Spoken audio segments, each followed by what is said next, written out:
सभी को जय जिनेंद्र। आज छह ढाला की 12वीं क्लास तीसरी ढाल की छंद 5 और 6 इसका हम अभ्यास कर रहे हैं। आज का विषय है मध्यम अंतरात्मा और जघन्य अंतरात्मा और परमात्मा के दो प्रकार। हमने कल देखा था कि सच्चा श्रद्धान यानी मैं चेतन हूँ, मैं वस्तु में आत्मा हूँ, ऐसा विश्वास होना यह निश्चय सम्यक दर्शन है। जिन्हें ये श्रद्धान नहीं होता उसके लिए ये कहा गया है कि आप 7 तत्वों का अभ्यास करो और फिर उसका श्रद्धान करो।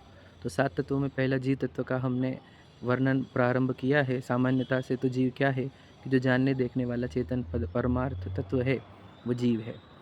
और उस जीव के 3 प्रकार होते हैं, बहिरात्मा, अंतरात्मा, परमात्मा। उसमें से हमने कल बहिरात्मा का स्वरूप देखा कि बहिरात्मा कैसा रहता है कि जो देह और जीव को एक मानता है, वो इस भ्रम में है, इल्यूजन में है, वो अविवेक में है, स्वपर विवेक नहीं है उसको, उसे मिथ्या दृष्टि जीव, बहिरात्मा, अज्ञानी, अविवेकी कहा जाता है। ऐसे जीव संसार में अनंत है।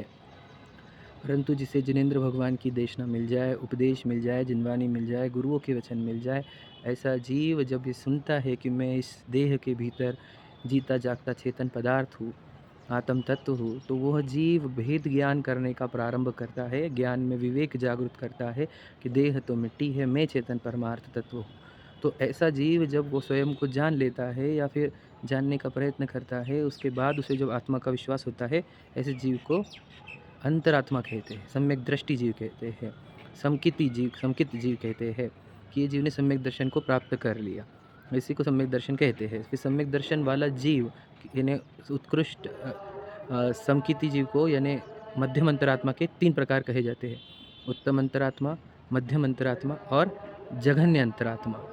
तो उत्तम अंतरात्मा की चर्चा हमने कल की थी कि जो जीव जो मुनिराज दोनों प्रकार के अंतरंग और बहिरंग दोनों प्रकार के परिग्रह को छोड़कर, अंतरंग के 14, बहिरंग के 10 परिग्रह छोड़कर समस्त परिग्रह से रहित होकर अपने ज्ञान को अपने आत्मा के ध्यान में लगाते हैं, शुद्ध उपयोग करते हैं। उपयोग मतलब जानना देखना, और जिसमें जानने देखने के समय कुछ भी राग द्वेष ना हो, ऐसा जो जानन देखन है उसको शुद्ध उपयोग कहते हैं। वो अपने जानने देखने रूप भाव में स्थिर होकर रहते हैं, उनको, उन मुनिराजों को उत्तम अंतरात्मा कहा है। फिर मध्यम अंतरात्मा की चर्चा आज हम चालू करेंगे और फिर जघन्य अंतरात्मा भी समझेंगे, फिर परमात्मा।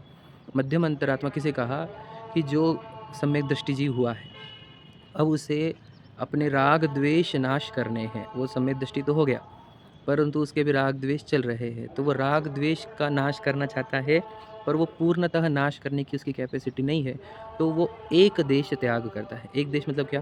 पूरे एरिया को कहा जाता है सर्वदेश, और उसका एक पार्ट किया तो कहते हैं एक देश। तो जो एक देश त्याग करता है उसको कहा जाता है देशव्रति। किसका त्याग करना चाहिए? 5 पापों का, या समझ लीजिए जो 5 इंद्रिय के विषयों का। तो पूर्णतः त्याग कर सकता है क्या वो? नहीं, वो थोड़ा आंशिक त्याग कर सकता है, इसलिए उसको देशव्रति कहा है। देशव्रति। और फिर जो देशव्रत यानी एक देश थोड़ा आंशिक व्रत धारण करता है, उसे देशव्रति श्रावक कहा जाता है, श्रावक व्रत कहा जाता है। और फिर वही श्रावक व्रत में फिर वो 5 अणुव्रत लेता है या 11 प्रतिमाएँ धारण करता है। वो अणुव्रत जो होते हैं वो 5 पापों का अंशतः त्याग होता है, और फिर 11 प्रतिमा होती है, वो प्रतिज्ञा होती है कि मैं अब आज से आजीवन ये नहीं करूँगा।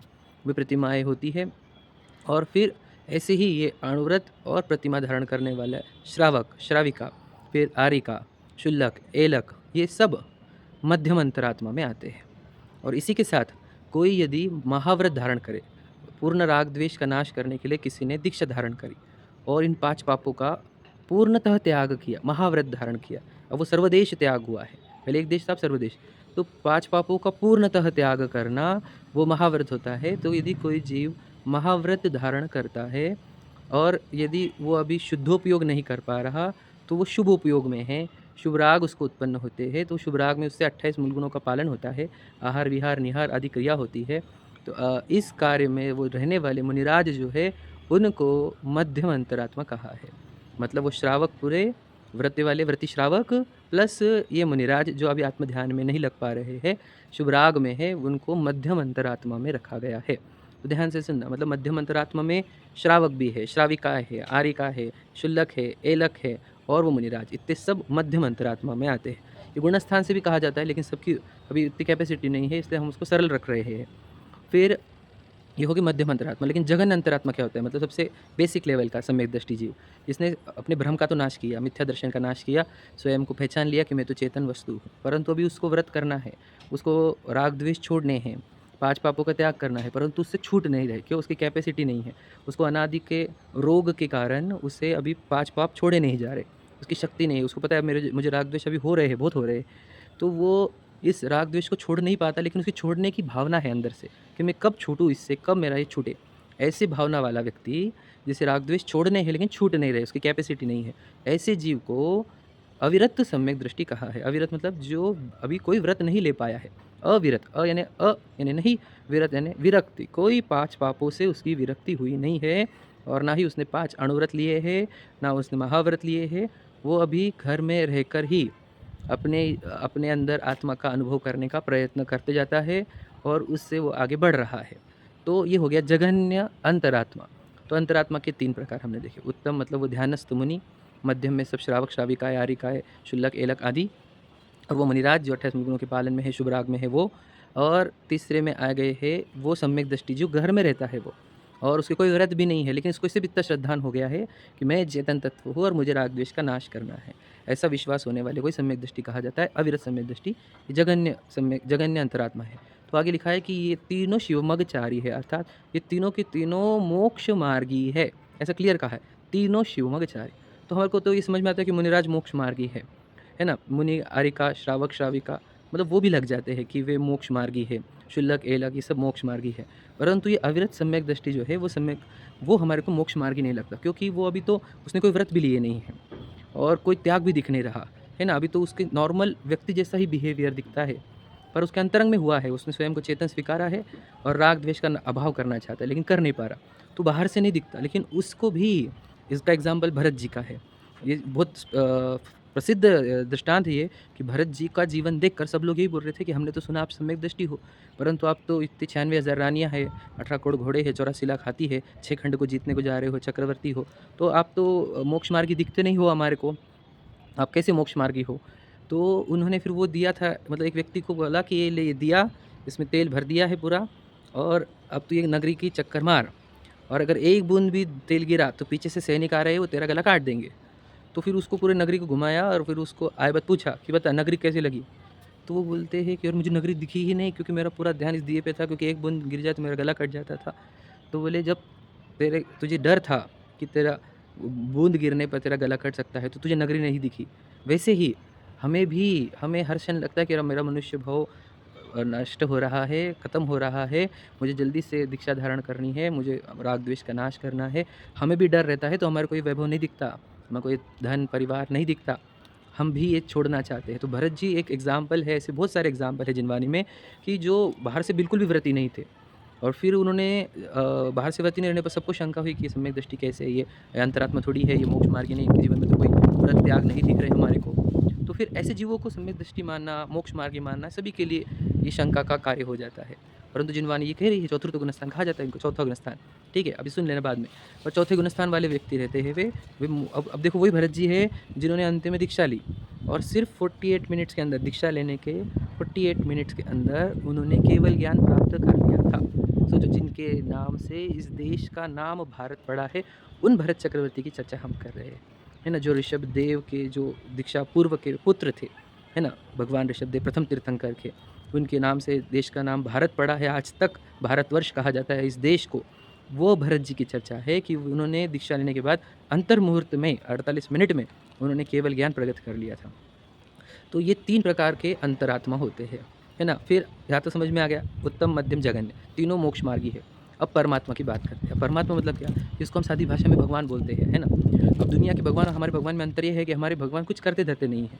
दुनिया ये मानती है कि हमारे भगवान अच्छा बुरा करते हैं, उन्होंने सृष्टि बनाई, ये वो, ऐसा हमारे इसमें नहीं है। हमारे इसमें परमात्मा कहते हैं वो आत्मा जिसने अपने अंदर से पूर्ण शुद्धि प्रकट कर ली, यानी पूरे दोष दूर कर दिए, पूरे विकार दूर कर दिए, पूरे विकार मतलब मोह राग द्वेष, पूर्ण विकार नष्ट कर दिए, और अपने अंदर से पूरे दोष नष्ट कर दिए, कर्म नष्ट कर दिए, जिसने अपने अंदर से अनंत ज्ञान और अनंत सुख को प्रकट किया। ऐसे पूर्ण पवित्रता जिसने प्रकट करी है, जिसने उसको परमात्मा कहा जाता है। परमात्मा शब्द का अर्थ है क्या? परम, उत्कृष्टतम आत्मा। क्यों उत्कृष्ट कहा? क्योंकि इन्होंने पूर्णतः ज्ञान और सुख को अपने अंदर से प्रकट कर लिया, इसलिए इनको परमात्मा कहते हैं। तो हमारे जैनिज़्म में परमात्मा का अर्थ ये नहीं कि जो सृष्टि को बनाता है, जो अच्छा बुरा करता है। इसका अर्थ ये है कि जिसने अपनी पूर्ण शुद्धता प्रकट कर ली, पूर्ण दोष विकार का नाश किया, उनको परमात्मा कहते हैं। तो उन परमात्मा के दो प्रकार हैं, एक सकल परमात्मा, निकल परमात्मा। सकल परमात्मा का अर्थ होता है सकल, स यानी सहित, कल यानी शरीर, शरीर सहित परमात्मा, और निकल परमात्मा का अर्थ शरीर रहित, नी यानी नहीं, कल यानी शरीर, शरीर जिनको नहीं है ऐसा निकल परमात्मा। तो ये सकल परमात्मा और निकल परमात्मा क्या होते हैं? तो अरहंत भगवान जो होते हैं वे सकल परमात्मा होते हैं। कब होते हैं वो? जो उत्तम अंतरात्मा की हमने चर्चा करी, वो मुनिराज जो ध्यान कर रहे हैं, वे 48 मिनट तक अगर अपने आत्म ध्यान में रह गए, शुद्धोपयोग में रह गए, तो उनको केवल ज्ञान प्रकट हो जाता है, वही जीव अरहंत बन जाता है। समझे? वही मुनिराज, वो मुनिराज मतलब वो व्यक्ति दीक्षा लेकर क्यों निकला है? अरहंत बनने, बाद में सिद्ध भी बनता है। पर सोचो वो 48 मिनट तक ध्यान होगा, जैसे भरत जी का एग्जाम्पल लिया हमने, तो वो 48 मिनट के अंदर उन्होंने केवल ज्ञान प्रकट कर लिया ध्यान करके, ठीक है? तो वो उत्तम अंतरात्मा जो है वही बाद में अरहंत बन जाते हैं। तो क्या होता है अरहंत बनने पर? 4 घातीय कर्म, ज्ञानावरणी, दर्शनावरणी, मोहिनी, अंतराय, ये 4 घातीय कर्मों का पूर्णतः नाश होता है, और होता क्या है? अनंत ज्ञान प्रकट होता है, जिसको केवल ज्ञान कहा जाता है। वो लोक अलोक पूरा जान सकते हैं, मतलब क्या? ऊर्ध्वलोक, मध्यलोक, अधोलोक, 3 लोक, 3 काल भी, भूतकाल, वर्तमान काल, भविष्य काल, सब कुछ जानने वाले केवल ज्ञानी सर्वज्ञ जीव हो जाते हैं, वे अरहंत परमात्मा। उनके पास 4 चीज़ें प्रकट होती है, अनंत दर्शन, अनंत ज्ञान, अनंत सुख, अनंत वीर्य। सोचो अनंत अनंत में है सब, वो भी ज्ञान, दर्शन, सुख, वीर्य, शक्ति, मतलब वीर्य मतलब शक्ति, इतना प्रकट होता है। क्यों? क्योंकि उन्होंने अपने अंदर से राग द्वेष का नाश कर लिया। वो उत्तम अंतरात्मा थे ना, वो आत्म ध्यान कर रहे थे, मतलब क्या? उन्होंने प्रशस्त अप्रशस्त राग सबका नाश कर दिया, और ध्यान में लीन हो गए, उपयोग को शुद्ध किया आपने, इसीलिए उनको अरहंत दशा प्रकट हो गई। सोचो, इनको अरहंत परमात्मा, सकल परमात्मा कहा जाता है, ठीक है? तो ये परमात्मा कैसे? शुद्ध, जिन्होंने अपने अंदर शुद्धि प्रकट कर लिया और अशुद्धि पूर्ण राग द्वेष का पूर्णतः नाश किया, उनको सकल परमात्मा कहते हैं। फिर सकल परमात्मा की स्पेशलिटी क्या? जो हमारे जिनेंद्र भगवान हैं, जिनकी प्रतिमा हमने स्थापन करी है प्रतिमा जी मंदिर में, वे सब सकल परमात्मा है, क्योंकि शरीर है उनका, आप समझ रहे? तो ये सकल परमात्मा है, तो सकल परमात्मा को हमने स्थापन किया। तो सकल का अर्थ क्या होता है? शरीर सहित। तो इसका अर्थ क्या होता है? वो जो प्रतिमा दिख रही है वो शरीर है उनका, और भगवान जी जो है वो उसके अंदर जो आत्मा है, पवित्र आत्मा, वो भगवान जी है। हम अनादि से, अब देखो हमने जिनवाने का अभ्यास नहीं किया, अज्ञान में थे, तो हमने क्या माना? वो शरीर को हमने परमात्मा माना। यही गलती है हमारी अनादि से। हम इसलिए जिनेंद्र भगवान के मंदिर में जाके भी दर्शन नहीं कर पाते भगवान जी के, क्योंकि हम वो प्रतिमा मतलब वो शरीर के दर्शन करके आ जाते हैं। वो शरीर परमात्मा नहीं है। परमात्मा का अर्थ होता है आत्मा, पर मतलब उत्कृष्ट। तो सकल परमात्मा का अर्थ है जो शरीर सहित है, मतलब क्या? शरीर साथ में है, तो शरीर परमात्मा नहीं है। शरीर के भीतर जो पवित्र आत्मा है, हम उसके दर्शन करने को जाते हैं। वो पवित्र आत्मा के दर्शन करने से हमारे को क्या होता है कि हमारे को भी ऐसा पवित्र बनने की भावना होती है, ये मिलता है भगवान जी से। मुझे प्रेरणा मिलती है कि मैं भी कितना डेवलप हो सकता हूँ, मैं कितना शुद्ध हो सकता हूँ, मैंने क्या काहे का नाश करना चाहिए, मैंने क्या प्रकट करना चाहिए, सब मिलता है सीखने को। तो भगवान जी तो हमको सिखा ही रहे कि तू राग द्वेष का नाश कर, मोह का नाश कर, तुझे भी अनंत ज्ञान, अनंत सुख प्रकट होगा। तो ऐसा हमें भगवान जी से सीखने को मिलता है, वो सकल परमात्मा है। समझ में आया? जिसकी हम पूजा करते हैं। पर हम जिनवाने का अभ्यास नहीं होने से, हमने तत्वज्ञान का अभ्यास नहीं करने से, हम तो वो प्रतिमा जी को, मतलब शरीर की प्रतिमा को ही हमने नमस्कार किया, उसी को आगे चढ़ाए, उसी की पूजा करी, उसी के गीत गाए, और वो भीतर की जो आत्मा है उससे हम अपरिचित रह गए, है ना? तो देखो अनंत ज्ञान, अनंत सुख किसको प्रकट हुआ? शरीर को प्रकट हुआ क्या? नहीं, अंदर वाले आत्मा को। समझ रहे ना? उस आत्मा को ही तो हमने भगवान बोला, परमात्मा बोला। ये पहले भी बताया था मैंने, एक बार और एक बार समझा दिया आपको, गहराई से समझना हम दर्शन करने को किसके जाते हैं, ठीक है? अब परमात्मा, सकल परमात्मा के बाद फिर वही अनंत भगवान, जब उनके आयु कर्म क्षय होते हैं, मतलब आयु कर्म का लास्ट मोमेंट आता है, तब एक साथ और 4 अघातीय कर्म नाश होते हैं। उनसे वेदनी, आयु, नाम, गोत्र, 4 अघातीय भी नाश हो जाते हैं। तो वे जीव जो है वो यहाँ से निकलकर सीधे सिद्धशिला चले जाते हैं एक समय में, ठीक है? सिद्धशिला चले जाते हैं और सिद्ध बन जाते हैं। उनको निकल परमात्मा कहा। निकल परमात्मा का अर्थ क्या? जिनको शरीर नहीं है। शरीर क्यों नहीं है? क्योंकि कर्म के 3 प्रकार होते हैं, द्रव्य कर्म, भाव कर्म, नो कर्म। द्रव्य कर्म मतलब क्या? ज्ञानावरणी, दर्शनावरणी, मोहिनी, अंतराय, वेदनी, आयु, गोत्र, नाम, ये जो है ये 8 कर्म जो होते हैं वे द्रव्य कर्म होते हैं, पौद्गलिक होते हैं, ये कार्मान वर्गणा होती है, वो कर्म है। ये क्यों बनते हैं आत्मा को? जब जीव भाव कर्म करता है। भाव कर्म मतलब क्या? मोह करना, राग द्वेष करना। जितना मोह करेगा उतने कर्म आते हैं, जितना राग द्वेष करेगा उतने कर्म आते हैं। तो मोह राग द्वेष करोगे तो फिर वो ज्ञानावरणी, दर्शनावरणी कर्म आएंगे, और फिर मोह किया हमने, ज्ञानावरणी कर्म आए, नो कर्म आ गए, मतलब भाव कर्म किया हमने, द्रव्य कर्म आए। फिर द्रव्य कर्म के उदय से, जब हमने जो अभी तक कर्म का स्टॉक किया, उससे एक शरीर बनकर मिलता है हमारे को। समझ रहे? कभी 1 इंद्रिय का, 2 इंद्रिय का, 3 इंद्रिय, जैसे हमने कर्म किए होंगे वैसे। जैसे अभी हमने मनुष्य शरीर बना के दिया है कर्मों ने, है ना? किसी का पुरुष का है, किसी का स्त्री का है। तो ये कर्म का शरीर जो बना के दे रहा है, कर्म जो शरीर बना के दे रहा है, वो एक्चुअल में क्या है? नो कर्म है। मतलब वो मैं नहीं हूँ जिसकी हम सेल्फी निकाल रहे, जिसका फोटो निकाल रहे, जो मैं मान रहा हूँ कि मैं तो पुरुष, मैं तो स्मार्ट हूँ। अरे वो नो कर्म है, वो कर्म का पार्ट है। पता है आपको? कर्मों ने बनाई हुई डिज़ाइन है। हम पूछते हैं आपने क्या डिज़ाइन किया? बाल की, आँखें की, क्या डिज़ाइन किया आपने? आप आपने आपने फाइनल किया था कि ये पुरुष ही होगा, स्त्री ही होगा, ऐसा चेहरा चाहिए, ऐसे नाक चाहिए, ऐसे दाँत चाहिए, ऐसे ही चाहिए। ये सब कर्मों का है। हम समझ ही नहीं पाए इसको, हम भ्रम में थे। तो ये 9 कर्म होते हैं। तो सिद्ध भगवान के क्या नाश हुए हैं? द्रव्य कर्म भी नाश हुए हैं, भाव कर्म भी नाश हुए हैं, 9 कर्म मतलब क्या उनको ना मोह राग द्वेष है, ना ज्ञान वर्ण आदि 8 कर्म है, ना शरीर है। ऐसे परमात्मा को सिद्ध परमात्मा कहा जाता है, निकल परमात्मा कहा जाता है। अब उनके पास क्या है फिर? शरीर नहीं रहा क्या? शरीर है, ज्ञान से बना हुआ शरीर। तो ज्ञान से बना हुआ शरीर है और उस शरीर में अब सोचो मतलब आत्मा बची है, प्योर आत्मा, सोल एकदम परफेक्ट, प्योर, पूर्ण मुक्त, पूर्ण शुद्ध आत्मा, है ना? जिनको देखने पर मुझे पता चलता है कि मैं भी तो ऐसी आत्मा हूँ, मतलब मेरे लिए आईने के समान है सिद्ध भगवान। समझ रहे? मैं जब सिद्ध भगवान को देखता हूँ, विचार करता हूँ, तो मुझे मेरे अंदर का आत्मा दिखता है प्योर वाला। तो वो सिद्ध भगवान आईने के समान है, पूर्ण शुद्ध आत्मा है। तो वो सिद्ध भगवान को निकल परमात्मा कहते हैं। अब वो क्या कैसे हो गए? वो कर्म नष्ट हो गए, अब वो जन्म मरण नहीं होगा उनका। अब अनंत काल तक अनंत सुख को भोगते रहेंगे, अनंत काल तक अनंत सुख को भोगते रहेंगे। सोचो, ऐसे सिद्ध भगवान होते हैं, वो निकल परमात्मा होते हैं। तो अरहंत यानी सकल परमात्मा और निकल परमात्मा, अरहंत सिद्ध, ये हमने कहे। और फिर आचार्य उपाध्याय साधु वो मध्यम अंतरात्मा में आएंगे, क्या वो कोई उत्कृष्ट अंतरात्मा में आएंगे, समझ रहे? तो ऐसे जीव के इतने प्रकार होते हैं। हम सब जीव है, आत्मा है। हम आज तक बहिरात्मा थे, अब अंतरात्मा करो। कैसे बनोगे? देह का और शरीर का, देह का और आत्मा का भेद ज्ञान करो, शरीर का और आत्मा का भेद ज्ञान करो कि मैं शरीर नहीं हूँ, ये कर्मों ने बनाया हुआ है, 9 कर्म है ये, है ना? मेरे पूर्व में जो भानदेव कर्म थे, उसने ये शरीर बना के दिया है। तो मैं ये शरीर नहीं हूँ, मैं तो जीव हूँ, मैं इसके अंदर रहता जीता जागता हुआ चेतन परमात्मा हूँ। तो उसका उसका भेद ज्ञान करते रहो, देह का निरंतर भेद ज्ञान करते रहो, तो आपको दिखेगा देह भिन्न है, मैं भिन्न हूँ। तो ये भेद ज्ञान तो फिर ऐसा क्यों करने को कह रहा हूँ? क्योंकि अंतिम लाइन लिखी हुई है कि बहिरात्मपना को छोड़ो, त्याग करो, बहिरात्मपने का त्याग करो और फिर क्या बनो? अंतरात्मा बनो, अंतरात्मा बनो। और फिर क्या करो? परमात्मा का ध्यान कर दो कि भगवान जी ने कैसे मोह राग द्वेष का नाश किया, कैसे कर्मों का नाश किया, कैसे सुखी हुए, मुझे भी बनना है। तो बार-बार सिद्ध भगवान का, अरहंत भगवान का ध्यान करो कि मुझे वैसे कर्मों का नाश करना है, मुझे भी विभावों का नाश करना है, मोह राग द्वेष का नाश करना है, भाव कर्म का नाश करना है, द्रव्य कर्म का नाश करना है, 9 कर्म का नाश करना है। तो ऐसा बार-बार सिद्ध भगवान को ध्याओ, अशरीरी सिद्ध भगवान और अरहंत भगवान को ध्याओ, तो हमारे को भी अनंत सुख की प्राप्ति होगी। बहुत कम काल में, अल्प काल में हमें अनंत सुख की प्राप्ति होगी। इसलिए तो क्या कंक्लूजन निकला?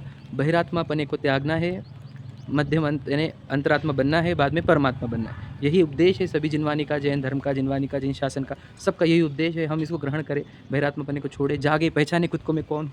और जब हम पहचान लेंगे तो हमारा अनंत कल्याण होगा। परमात्मापने को ध्याओ, अनंत सिद्ध परमात्मा को बार बार विचार करो, है ना? वही पवित्रतम आत्मा है। और हम अभी आज मलिन हो रहे हैं क्योंकि हम स्वयं को भूल रहे हैं। इसलिए पवित्र आत्मा को ध्याकर हम पवित्र बने, ऐसी मंगल भावना के साथ। जय बोलो पंच परमेष्टि भगवान की जय हो।